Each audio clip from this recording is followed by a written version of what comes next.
Most people think they already know what the Matrix is about. Control, simulation, a man in a black coat who learns the world isn't real and fights back. That's the version you got in 1999. That's the version that became a cultural shorthand. Red pill, blue pill. Wake up or stay asleep. But here's the thing. I rewatched it last year. Not casually. I watched it with the Nag Hammadi scriptures open on the desk next to me. The actual texts. The ones discovered buried in an Egyptian cliff in 1945. The ones that certain institutional forces spent the better part of 17 centuries trying to make disappear. And I'm telling you right now, The Matrix is not a science fiction film with Gnostic undertones. It is a Gnostic myth, frame for frame, character for character, beat for theological beat. Not a loose metaphor, not a vague spiritual parallel. The architecture of that film, the cosmology underneath it, maps directly onto texts like the Apocryphon of John and the Gospel of Philip in ways that are too precise to be coincidental. And once you see it, you cannot unsee it. So that's what this is. We're going to go through The Matrix, its characters, its world, its plot, and hold it up against what the Nag Hammadi texts actually say. Not what people assume they say, what they actually say. Because the film knew. And now, so will you. I'm Daniel, and this is Gnostic Talk. Let's start at the foundation. Because everything in The Matrix, everything begins with a single premise. The world you think is real was constructed by something that is not God. That is not science fiction. That is the central cosmological claim of Gnostic thought, and it is stated with extraordinary specificity in the texts discovered at Nag Hammadi. In the Apocryphon of John, one of the most complete and systematic Gnostic cosmological texts we have, dated by scholars to somewhere around the 2nd century CE, there is a being called the Demiurge.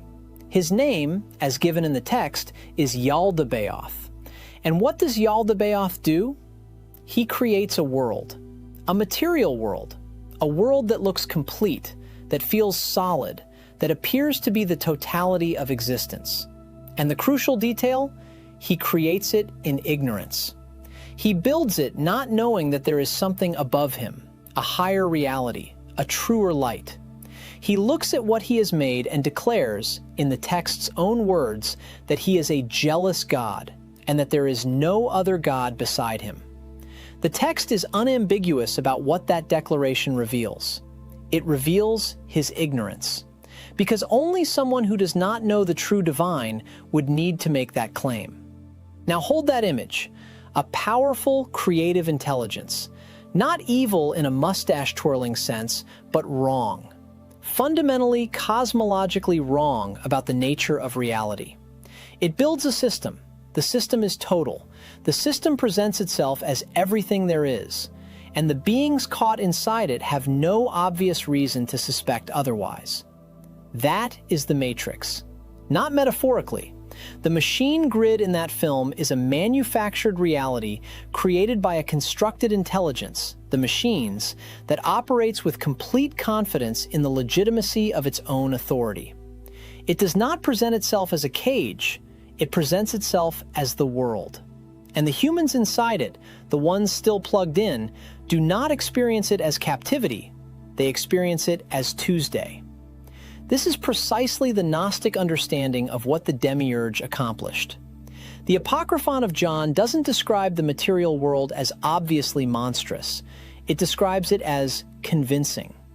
The tragedy isn't that the cage looks like a cage. The tragedy is that it looks like home. Now here's where it gets cosmically significant. In the Gnostic framework, the Demiurge is not the ultimate source of anything. He is a secondary being, a derivative intelligence, something that came from the overflow, the mistake, the edge of a higher reality called the pleroma, the fullness. The pleroma is where the true divine exists, and the Demiurge, Yaldabaoth, is essentially cut off from it. He rules something real enough to trap you in, but ultimately hollow, a copy of a copy. Light refracted through ignorance until it barely resembles its source. In the Matrix, the machines didn't create consciousness, they harvested it. They didn't generate the energy they needed, they extracted it. The entire system depends on something it did not make and cannot truly understand: the inner life of human beings. The Demiurge in Gnostic cosmology is in exactly the same position. He can shape matter, he can build architecture, he can install laws and enforce consequences. But the divine spark inside the human being, the pneuma, the spirit, that did not come from him. That came from above, from the pleroma. And he cannot manufacture it, no matter how sophisticated his construction becomes. I personally think this is the most underrated parallel in the entire film. Not the red pill, not the awakening sequence, but this. The machine grid needs humans in a way that humans don't yet understand. And that dependency is the secret the system cannot afford to let them discover. The Gnostic texts knew that secret, and they paid for it. Communities were disbanded, texts were burned. Irenaeus, Bishop of Lyon, wrote his famous treatise against heresies around 180 CE specifically to neutralize the Gnostic claim that the world's creator was not the true God. That's not a theological footnote. That's an institution spending significant resources to suppress a specific idea. When an institution attacks a teaching not because it's false, but because it's threatening, you are looking at suppressed truth. The Matrix put that suppressed truth on 100 million screens in 1999. Before we continue, there's something I want to place in your hands. We've gathered the forgotten texts, the ones the Church sealed away for 17 centuries, into a single guide for those who feel the pull towards something deeper. Because whether we speak of the Archons, the Demiurge, or the divine spark, one truth remains. This knowledge was never meant to be lost. This is for anyone who senses there's more to this reality than we've been told, and who's ready to remember it. You'll find it in the link in the description below, or you can scan the QR code right here. I'll give you a moment to do that. Most people watched it as action cinema, but the architecture was there. But the Demiurge and his machine grid are only half the picture, because the Gnostic cosmology doesn't just describe the prison, it describes the prisoners, and it makes a distinction that the Wachowskis encoded into the Matrix with almost uncomfortable precision.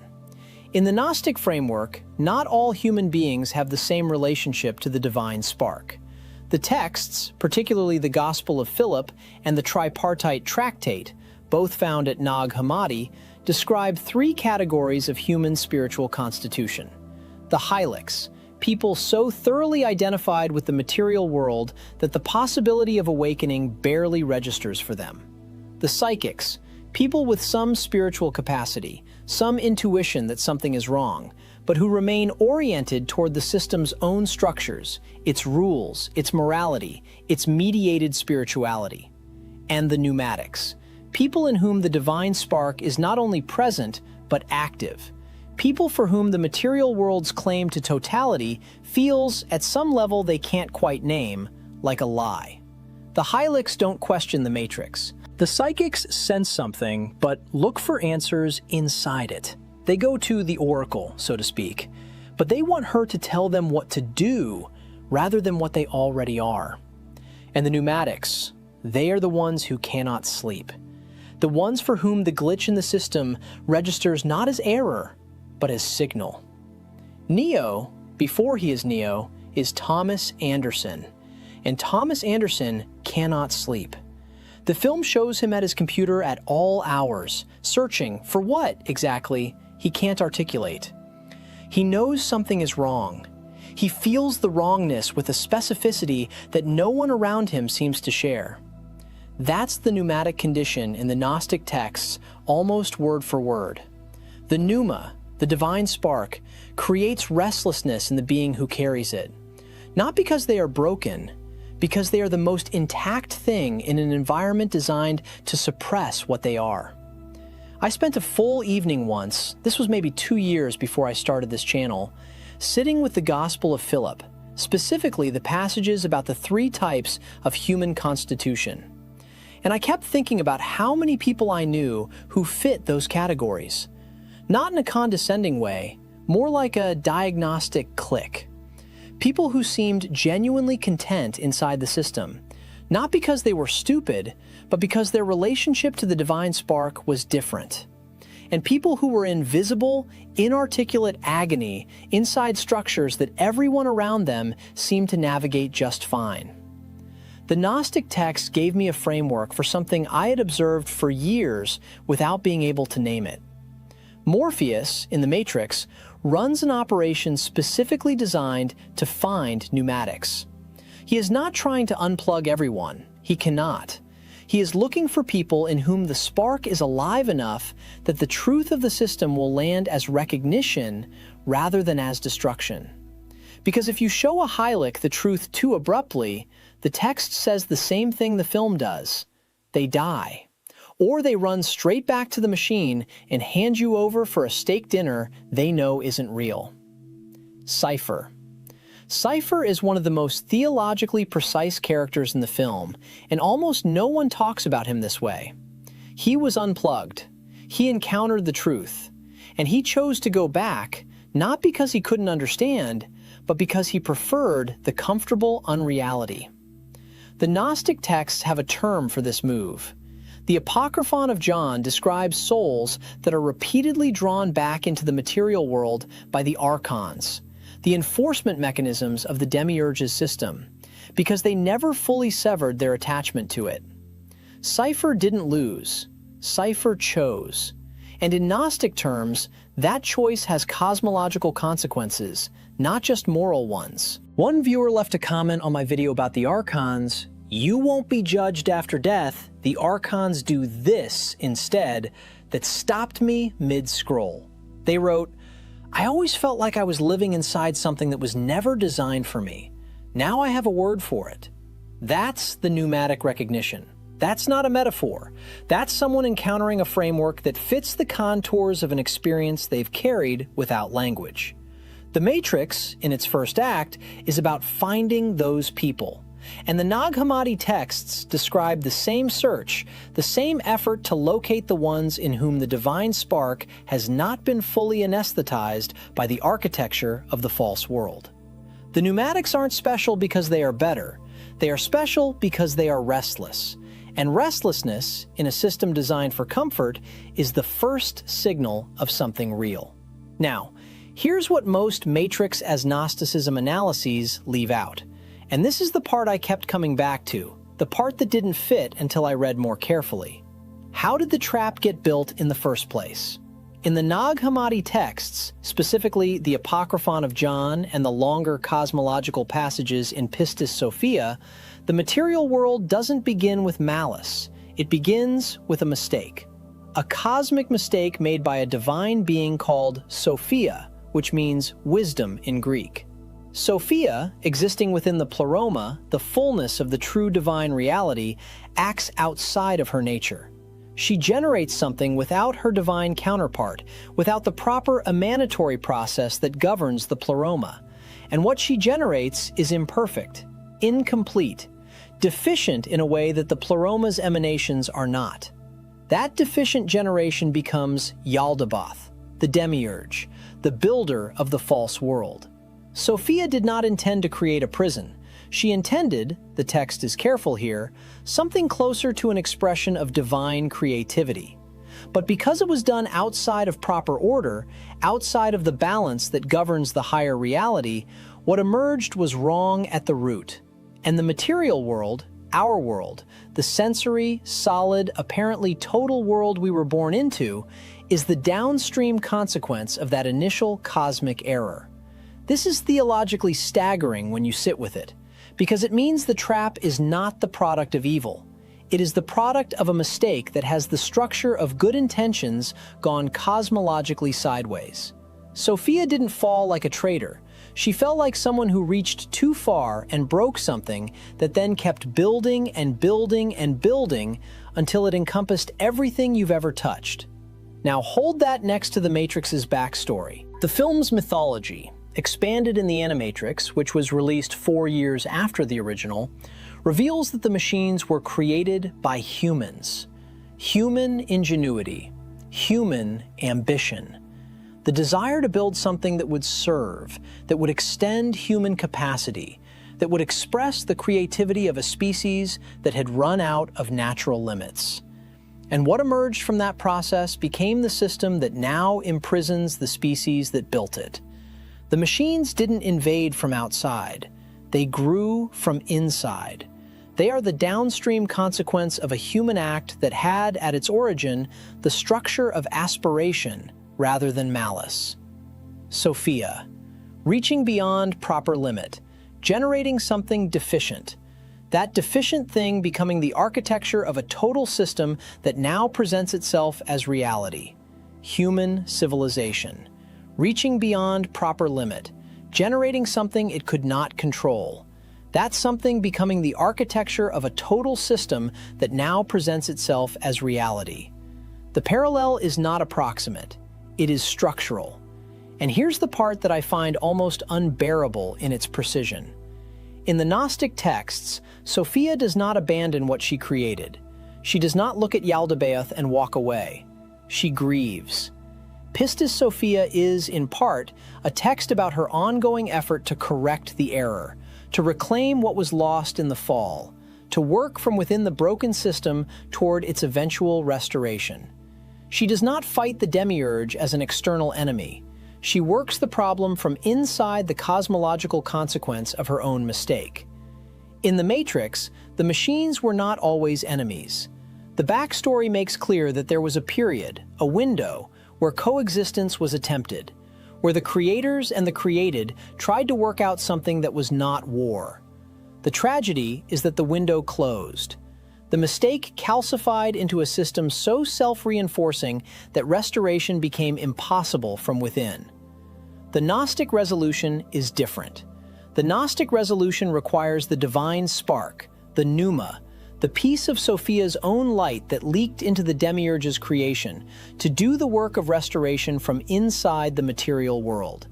Not by destroying the system, by remembering what it is. Neo doesn't blow up the Matrix in the first film. He learns to see through it. That distinction is everything, and it maps directly onto the Gnostic understanding of what gnosis, what direct, interior, unmediated knowledge of divine origin actually accomplishes. Not escape through destruction, recognition through awakening.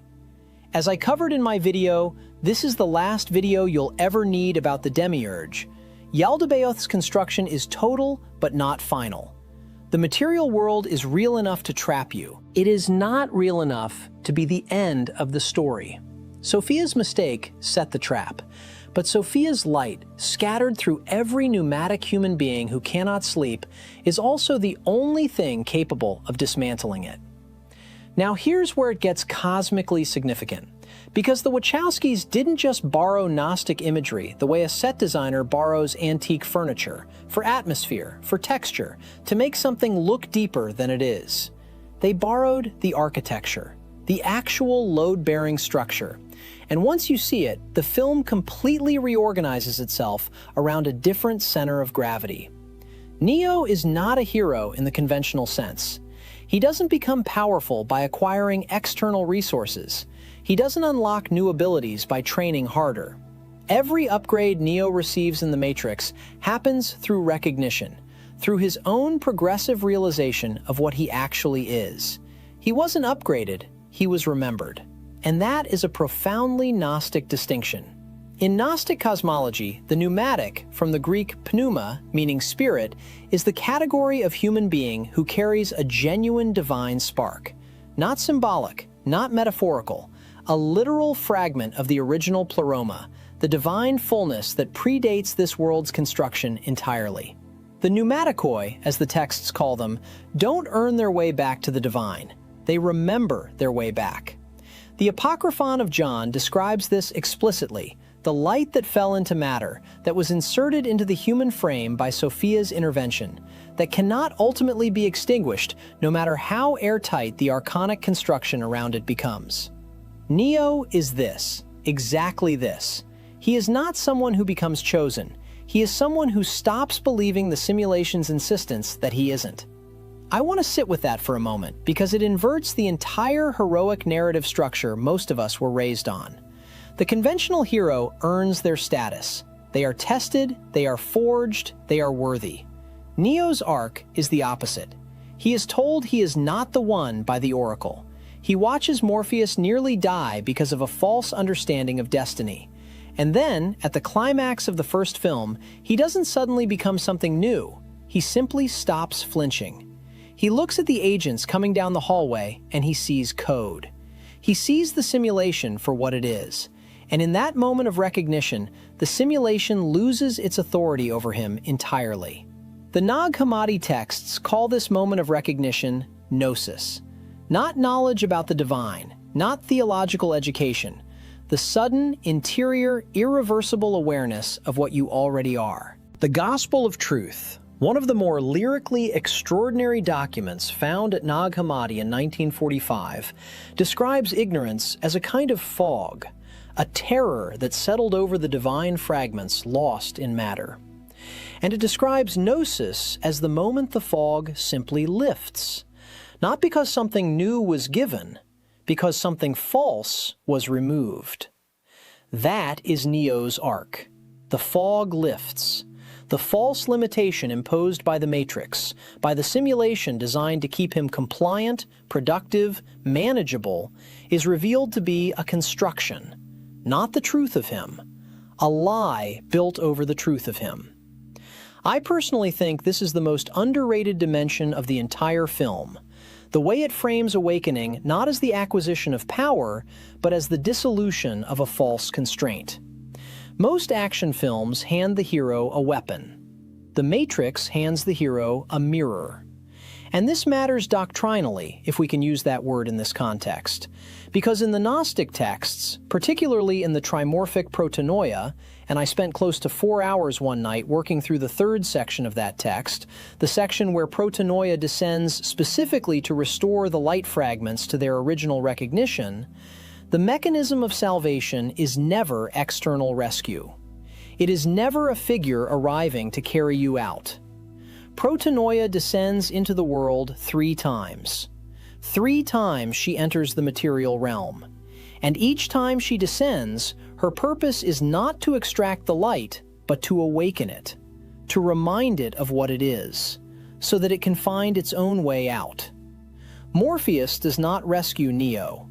He shows Neo a mirror. And the moment Neo looks into it, really looks, past the residual self-image, past the construct of Thomas Anderson, who files TPS reports and doesn't cause trouble, something underneath surfaces. Before we continue, some of what I've learned simply never makes it onto YouTube. That's why I started the Gnostic newsletter, a free newsletter where I go deeper into esoteric Gnostic teachings, hidden wisdom, and the mysteries we don't share in these videos. And when you sign up, you'll receive a Gnostic guide to mastering reality as a welcome gift, completely free. You'll find it through the link in the description below or by scanning the QR code on your screen. I'll give you a moment to do that.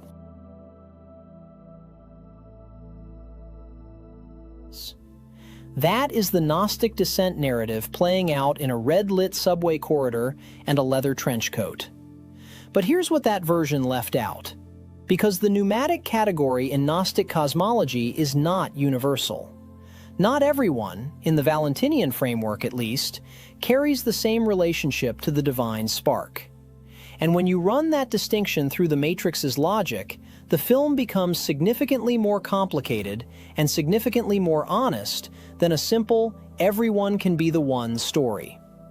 The Valentinian Gnostics, and Valentinus was arguably the most sophisticated theologian the Gnostic tradition ever produced, a man who came within 1 vote of becoming Bishop of Rome before the Proto-Orthodox faction blocked him, divided humanity into 3 fundamental categories, not as a hierarchy of worth, as a map of orientation. The hylic, from the Greek hyle, meaning matter, is the person whose awareness does not extend beyond the material frame. Not stupid, not evil, simply not awake to any deeper dimension. The simulation is reality, full stop. The psychic, from psyche, the soul level, is the person who senses something beyond the material, but filters that sense through the structures of conventional religion, conventional ethics, conventional institution. They have the intuition of something deeper, but they've handed that intuition over to a system designed to manage it. And the pneumatic, the spirit-bearing, is the one in whom the divine spark has begun to activate. The one who cannot quite believe the simulation is all there is. The one who lies awake. Now run this through the Matrix. The vast majority of humanity, still plugged in, dreaming a dream constructed by machines, these are the Hylics. They are not to be blamed. The Gnostic texts are remarkably clear about this. The Demiurge's construction works. It is comprehensive. It is designed specifically to produce people who never question it, who find its satisfaction sufficient, who participate in its economy and its social rhythms without the gnawing sense that something fundamental is wrong. The people still in the Matrix are not the villains of the Gnostic story. They are its casualties. The agents are something more specific. The agents are Archons, the enforcement mechanism of the constructed world, the system's own self-correcting antibodies. Every Gnostic text that discusses the Archons describes them in functional terms. They are not independently evil, they are the guardians of the structure, the system's immune response to anything that threatens Yaldabaoth's construction. That is Agent Smith's exact function in the first film. He is not motivated by cruelty, he is motivated by order, by the maintenance of the simulation's integrity. His one sustained monologue, the one where he tells Morpheus that humans are a virus, is, from a Gnostic standpoint, a textbook archonic speech. The Archons do not hate the pneumatic soul. They simply cannot permit its awakening within the system they maintain. Now, and this is where the film's casting becomes almost impossibly precise, Morpheus is the psychic. He knows there is something beyond. He has structured an entire theology around it. He is completely certain that Neo is the one, to a degree that becomes almost pathological. He has moved from intuition into belief, and belief into dogma. He is right about the essential thing. The Matrix is fake. There is something beyond it. But he has processed that truth through a structure of conviction that is itself a kind of limitation. He believes so hard that he almost stops looking. I remember the first time I watched Morpheus's interrogation scene after reading the Nag Hammadi texts, and it stopped me completely. Because Morpheus is not a pneumatic. He is a psychic in the precise Valentinian sense. He carries real knowledge, but he has institutionalized it, built a structure around it, turned it into a doctrine of the One. And that institutionalization is exactly what the psychic class does. It takes genuine intuition and transforms it into organized religion. I'm Daniel, and this is Gnostic Talk. And the reason this channel exists is precisely because this material is too layered, too specific, and too relentlessly misrepresented to be covered in a single Reddit post or a casual YouTube deep dive. This is the work. Which brings us to Cypher. Because Cypher is the figure the Gnostic framework handles most ruthlessly and most compassionately simultaneously. Cypher is the human who chooses the simulation, knowingly. He has been outside, he has tasted the real, and he decides the real is worse than the dream. He would rather eat a steak that doesn't exist than eat real food in a ruined world. He negotiates his return to ignorance. He sells his companions for a comfortable lie.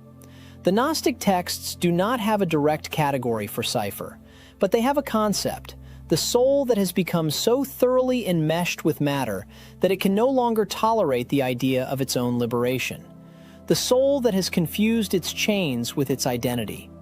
There is a passage in the Pistis Sophia, a later Gnostic text, more densely layered than the Nag Hammadi materials, that describes souls who return to the cycle not because they are forced to, but because they have forgotten, completely, that anything else was ever available.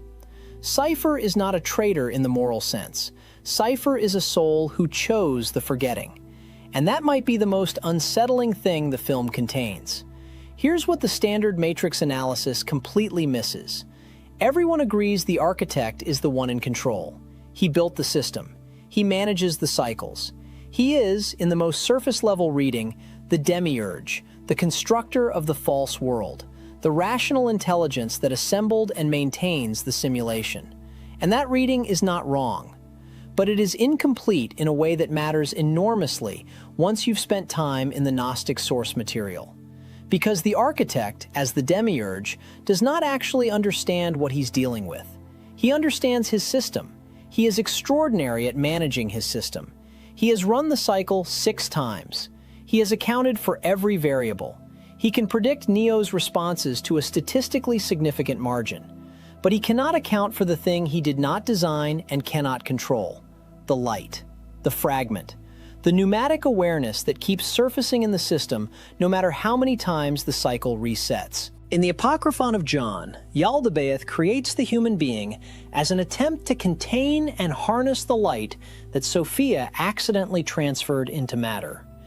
The Demiurge is not indifferent to the light. He is desperate to control it. He creates an elaborate world around it specifically to keep it from recognizing itself. Every Archon, every layer of the heavens described in the Apocryphon, every password and seal, all of it exists as a containment mechanism around the one thing the Demiurge cannot destroy and cannot fully own. The architect's problem is identical. He cannot delete Neo. He can only offer Neo a controlled choice. The anomaly, the pneumatic awareness that keeps surfacing in the simulation, cannot be processed through normal means. So the architect designs a mechanism to manage it. He creates a controlled valve, a release point, a negotiated exception. He calls it choice. He offers Neo the door on the right. But here's where the oracle enters the picture. And here is where the Gnostic reading becomes genuinely strange. The oracle is not a servant of the system. She operates inside the system. She speaks the system's language. She uses the system's framework of prophecy and chosen ones and destiny. But her actual function is to accelerate Neo's self-recognition. She tells him he is not the one. Specifically so that he will stop waiting to become something and start seeing what he already is. She is a catalyst for gnosis, not a dispenser of information. This is the Sophianic function. Sophia, in the Gnostic texts, is not simply a figure who made a mistake. Her mistake, her unauthorized emanation, the act of creation without the proper syzygy, without her divine counterpart, produced Yaldabaoth and the material world. But Sophia then immediately begins working to correct what she set in motion. She is present in matter. Her light is distributed through the pneumatic human beings she intervened to protect. And she keeps intervening, keeps descending, keeps working within the system she accidentally created to guide the fragments back toward recognition. The oracle is Sophia inside the machine. She cannot destroy the system from the outside. She is embedded in it. But she can nudge.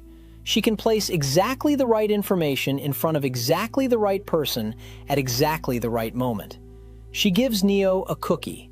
She tells him not to worry about the vase. And every interaction she has, without exception, moves the pneumatic soul one step closer to the recognition the architect has spent 6 cycles trying to prevent. One viewer wrote in after my video on the Demiurge, "This is the last video you'll ever need about the Demiurge," and said something that stopped me mid-coffee. They wrote, "The part that got me was realizing the Demiurge isn't evil in the way I thought. He's not malicious, he's just limited. He genuinely believes his world is the only world, and that's almost sadder." That comment lived in my head for 2 days, because it is exactly right, and it is exactly what the Matrix captures in the architect scene. He is not cruel, he is contained. He is a god who cannot see past the edge of his own construction. The oracle sees past the edge. That is her defining characteristic and her defining limitation simultaneously. She can see beyond the system, but she must work from inside it. That tension is the most Sophianic thing in the entire trilogy. and it is precisely the kind of detail you would not notice on a casual viewing, or even on a careful viewing, if you hadn't spent time with the actual source material first. Because the Nag Hammadi texts do not give you a simple villain. They give you a flawed emanation who genuinely believes in what he built, and a wounded divine figure who keeps trying to fix what she broke. Those are not simple narrative categories. Those are the categories of a cosmology sophisticated enough to hold real contradiction. There's a line in the first Matrix film that I've come back to more times than I can count. Morpheus says it when he's showing Neo the real world for the first time. He gestures at the cracked sky, the ruined earth, the scorched atmosphere, and he says, "Welcome to the desert of the real." The phrase is borrowed. Morpheus is quoting Baudrillard, the French philosopher whose work on simulation and hyperreality the Wachowskis acknowledged as direct source material. But the concept underneath that phrase is older than Baudrillard by about 19 centuries, and the Gnostic version of it is more precise, more unsettling, and frankly more honest about the actual problem. In Gnostic cosmology, the material world is called the Kenoma, the void, the lower realm. Not evil as a moral category. The texts are careful about this, more careful than most popular summaries suggest, but deficient, lacking.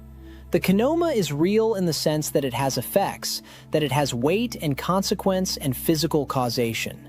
But it is not real in the deeper sense of participating in the pleroma, the divine fullness, the complete and undivided light from which everything ultimately originates. The desert of the real in the Matrix is the Kenoma. It is the dimension that is actually real by contrast with the simulation, but it is not yet the pleroma. Zion is not paradise. Zion is survival. Zion is human beings living in a machine-bored cavern eating nutrient paste and dancing around fires because the alternative is being consumed by the system they barely escaped. The desert of the real is not the destination. It is the first layer of the wake-up.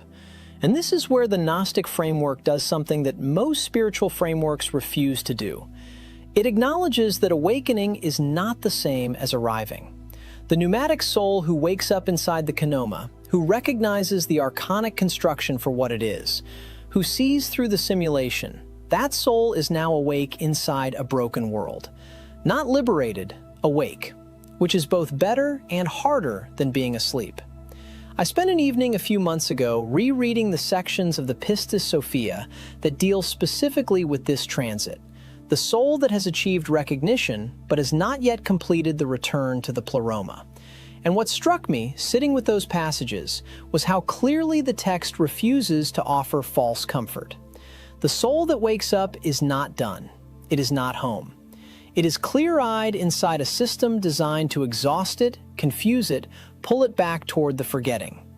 The Archons don't stop working on you the moment you see them. In some sense, the text suggests, they work harder. Neo's situation after the first film is exactly this. He can stop bullets, he can see the code, he has had his moment of recognition. But the war is not over. If anything, the war intensifies around him. The system escalates. Agent Smith replicates. The architect reveals the cycle's true nature. And Neo spends the next two films discovering that gnosis, direct interior knowledge of what he is, does not dissolve the world he's in. It changes his relationship to it, which is not the same thing. This is the part of the Gnostic framework that is most frequently flattened in popular summaries. People hear, the material world is an illusion, and they extrapolate to, therefore the material world doesn't matter. The actual texts say something far more demanding. The material world is a deficient construction, but you are inside it. You have a body. You have relationships. You have consequences. Gnosis doesn't dissolve those. It gives you a different relationship to them. It means you are no longer unconsciously serving the system's purposes while believing you're freely choosing your own life. You are still in the Kenoma. You are now conscious inside the Kenoma.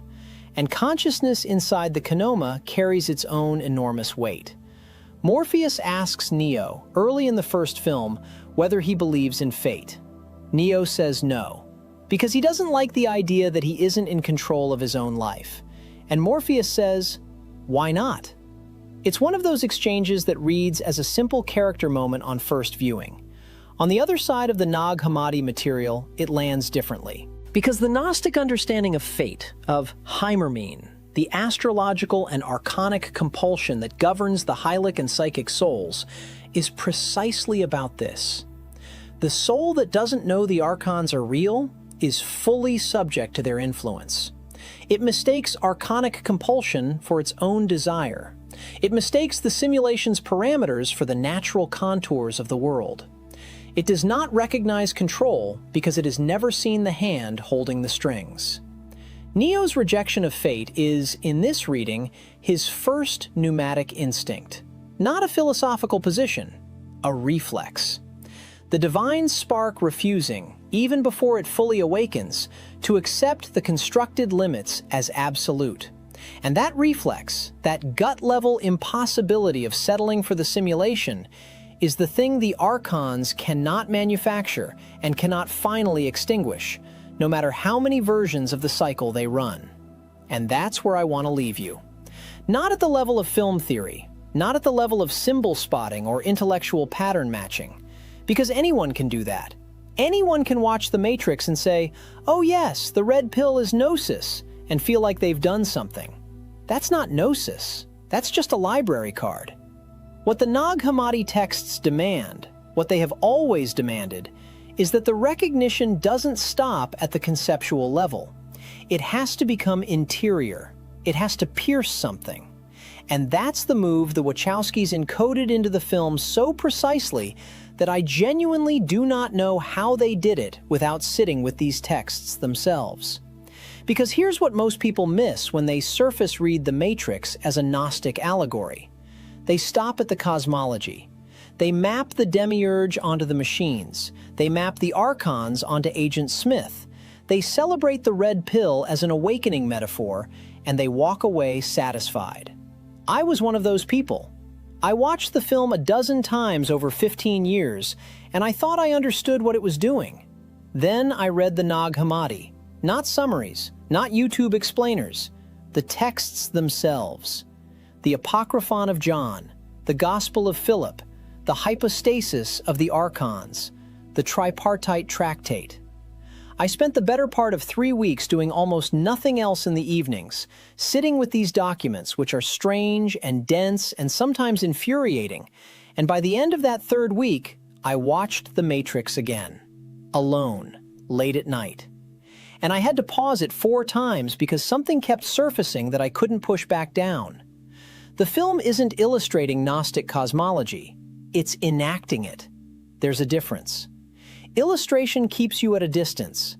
Enactment pulls you through. Every structure in the film, not just the plot, but the experience of watching it, mirrors what the Gnostic texts describe as the process of awakening. The initial strangeness, the resistance, the terrible cost of not being able to go back. The discovery that the helpers, the real ones, cannot give you the knowledge directly. They can only create the conditions in which you remember it yourself. Morpheus never tells Neo what the Matrix is. He offers the red pill and says the rest is yours to see. That's not a cinematic convenience. That's the pneumatic structure of Gnosis itself. Direct, interior, unmediated. The pistis Sophia describes a soul that has fallen into matter, been disoriented by the Archons, and cannot find its way back until something within it, not something given to it from outside, begins to stir. The soul doesn't receive a map, it recovers a compass. That is precisely what Neo's arc is. Not instruction, recovery. Now here's what I personally think is the most overlooked element of the entire film, and I want to say it plainly. The moment that carries the entire Gnostic argument isn't the red pill scene. It's the scene with the Oracle. Because the Oracle does something that no Archon and no external authority can do. She tells Neo a truth she knows he's not ready to hear, and she tells it in a way that gives him the freedom to find it himself. She says, "You're not the one," and Neo believes her.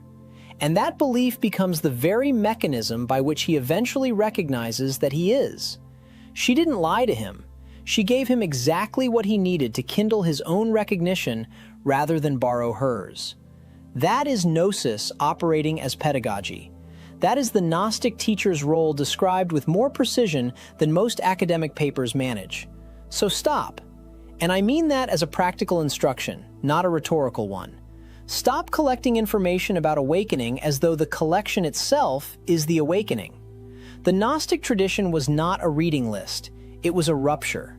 The question the Nag Hammadi leaves you with, the one that doesn't dissolve after you close the text, is not what is the matrix, it's whether you are, right now, in it. Whether the framework you've been handed for understanding reality, for understanding yourself, for understanding what you are and what you're capable of, and what limits are actually real, whether any of it is yours, or whether it was constructed for you by forces that benefit from you never asking. Neo asked. That's the whole story. He asked, and the asking cost him everything comfortable, and on the other side of that cost was something that could not be taken back. You were not made to live inside a simulation someone else designed. You were made to recognize the hand behind it, and recognition, once it happens, cannot be undone. I'm Daniel, and this is Gnostic Talk. If this video reached something in you, tell me in the comments, what was the moment in the Matrix that you can't unsee now? I want to know exactly where it landed.